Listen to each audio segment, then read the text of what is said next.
Hello everyone and welcome back to another blog. तो पहरदिन शिवरात्रि उपास थिला ना, तो मुझे किसी खाई नी से काली मु फर्स्ट ये पिजुली खाइली लुण सहित लगे लगे टे मोर टे नोट्स कंप्लीट करवार तो नोट्स कंप्लीट करी से देख आम दु जन मेहंदी लगुले मुझे वीडियो जमी ऑन कली आम जन हस ही रोना। तापर मुझे शिवरात्रि दिन साकर किणिक आनी तो से दिन तो खाई नी से काली खाइली। आउ देख शुई शुईक मोर आखि जगह के फुली जाइला। संध्या दीदी मैंने चा पीते तो बिस्कुट नहीं कि आसिली।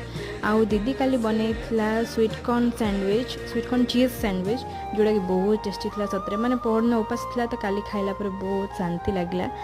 तो मु सैंडविच खाइली। सैंडविच खाइला तापर आम बनइलु नाड़ी यूट्यूब रेसिपी देखिले दीदी मैंने तो दु जन ही बनाऊे।